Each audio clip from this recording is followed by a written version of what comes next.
Hi hello. ഞാൻ തീരും എടുക്കില്ല എന്ന് വിചാരിച്ച ഒരു കേസ് കെട്ടിൻ്റെ കഥയാണ് ഇപ്പം ഞാൻ പറയുന്നത്. എന്താ വെച്ചാൽ നമ്മുടെ തെറി ബീബി എന്ന് പറയുന്നതിനെക്കാട്ടിലും എനിക്കിഷ്ടം മുള്ളി ബീബി എന്നാണ്. കാരണം ഡ്രസ്സിൽ മുള്ളി ആളാ നമ്മൾ മുള്ളി ബീബി എന്ന് തന്നെ വിളിക്കണം. അപ്പം മുള്ളി ബീബി എൻ്റെ നേരെ കുറേ കാലമായിട്ട് ഫൈറ്റും കാര്യങ്ങളൊന്നും ഇല്ലായിരുന്നു. അപ്പം ഞാൻ വിചാരിച്ചു മുള്ളി ബീബി മുള്ളി എവിടെയെങ്കിലും അടങ്ങിയായിരിക്കും എന്ന് കരുതി. ഇന്ന് ഞാൻ ലൈവിൽ വന്ന സമയത്ത് മാപ്പ് പറയുന്നോ എന്ന് ചോദിച്ചിട്ട് എനിക്കൊരു മെസ്സേജ് വന്നു. അപ്പം മുള്ളി ബീബി എപ്പോഴും പറയുന്നൊരു കാര്യം എന്താ, മുള്ളി ബീബിക്ക് ഫേക്ക് ഐ ഡി ഇല്ല എന്നുള്ളതാണ്. കാരണം ഈ പാലക്കൽ അമ്മായിയും നമ്മുടെ തൃശ്ശൂർ പൂര ചേച്ചിയും ഇവരുടെയൊക്കെ ഫേക്ക് അക്കൗണ്ടിൽ നിന്ന് എനിക്ക് മെസ്സേജ് വരാറുണ്ട്. അപ്പം മുള്ളി ബീബി ഇതിനു മുമ്പ് എനിക്ക് മെസ്സേജ് അയച്ചപ്പോൾ എനിക്ക് ഭയങ്കര സന്തോഷമായിരുന്നു. മുള്ളി ബീബി എന്നെ മെസ്സേജ് അയച്ചല്ലോ എന്നൊക്കെ പറഞ്ഞ് ഞാൻ ഭയങ്കര ഹാപ്പി ആയിരുന്നു. അപ്പോൾ മുള്ളി ബീബി പറഞ്ഞിട്ട് മുള്ളി ബീബിക്ക് ഫേക്ക് അക്കൗണ്ട് ഇല്ല എന്ന്. ഇത് മാപ്പ് പറയുന്നോ എന്ന് ചോദിച്ച് എനിക്ക് മെസ്സേജ് അയച്ചപ്പം ഞാൻ മുള്ളി ബീബിനോട് പറഞ്ഞു, അങ്ങ് പൂന്താനത്ത് ചെന്ന് പറയാൻ. എവിടെ? അവിടെ ഇല്ലേ?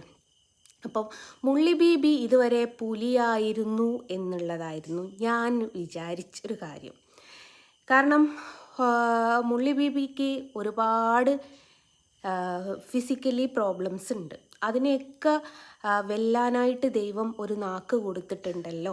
എവിടെയും തളരാതെ നിൽക്കാനുള്ള ഒരു നാക്ക് ദൈവമായിട്ട് കൊടുത്തിട്ടുണ്ടല്ലോ.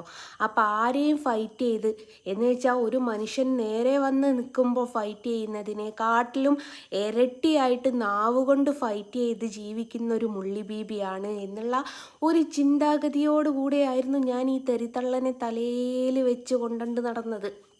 എന്തൊക്കെ ആയാലും എൻ്റെ എനിമി ആണ് ഈ തെറിത്തള്ള എങ്കിലും മുള്ളി ബീബി എങ്കിൽ പോലും ഞാൻ കരുതിയിരുന്നത് ഭയങ്കര ഗട്ട്സാണ്, ഭയങ്കര പവറാണ്, ഫയറാണ് എന്നൊക്കെ ആയിരുന്നു വിചാരിച്ചത്. അപ്പം ഒരു മലയാളി ടോക്സ് വന്നിട്ടുണ്ടല്ലോ, ആ ചേച്ചിയുടെ രംഗപ്രവേശനത്തോടെ കൂടെയാണ് തെറിത്തള്ള വെറും മുള്ളി ബീബിയാണ് എന്നുള്ള പേര്. ഞാനിത് എന്നും നിങ്ങൾക്കറിയാമല്ലോ, ഞാൻ തെറിത്തള്ള എന്ന് വിളിച്ചിട്ടാണല്ലോ നിങ്ങളുടെ മുമ്പിലേക്ക് വരാറ്. ഇപ്പം പറയുന്നത് എന്താ, മുള്ളി ബീബി എന്നുള്ളത്. ആ ചേച്ചിയുടെ ഈ മുള്ളി ബീബിൻ്റെ ഡീറ്റെയിൽ വിട്ടപ്പോഴാണ് എൻ്റെ പൊന്നാര ഗായ്സ് ഫയർ പുകയാണ് എന്നറിഞ്ഞത്.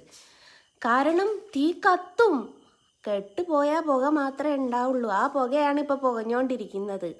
അപ്പോൾ എന്നിട്ട് എൻ്റെ ലൈവിൽ വന്നിട്ട് മുള്ളി ബീബിൻ്റെ സംസ്കാരമെന്തോ അത് മുഴുവനവും ഛർദ്ദിച്ച് വെച്ച് പോയിട്ടുണ്ട്. കുഴപ്പമില്ല, സംസ്കാരമല്ലേ ഛർദ്ദിക്കാൻ പറ്റുള്ളൂ.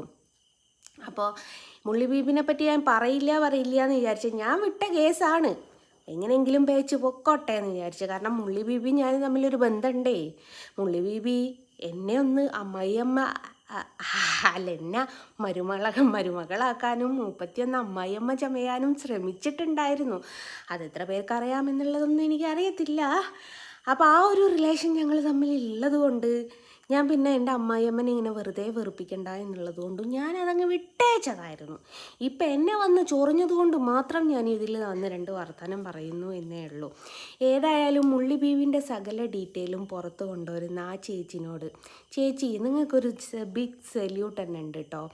കാരണം ഒരുപാട് ആൾക്കാരുടെ കണ്ണീരാണ് ആ വായിലെ നാവ് എന്നുള്ളത് മനസ്സിലാക്കി കൊടുക്കാൻ ഒരാളെങ്കിലും വന്നല്ലോ.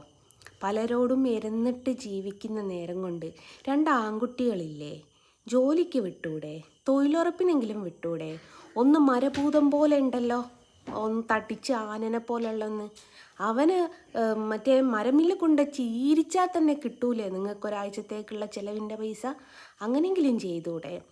ഏതായാലും മുള്ളി ബീബി, ഞാൻ നിൻ്റെ നേരെ വന്നത് നീ എൻ്റെ ലൈവിൽ വന്നിട്ട് എൻ്റെ അടുത്ത് ലൈവിൽ വന്ന് അവിടെ വന്ന് ഛർദ്ദിച്ച് വെച്ച് പോയതിൻ്റെ സ്മെല്ലൊന്ന് മാറ്റാൻ വേണ്ടിയിട്ടാണ്.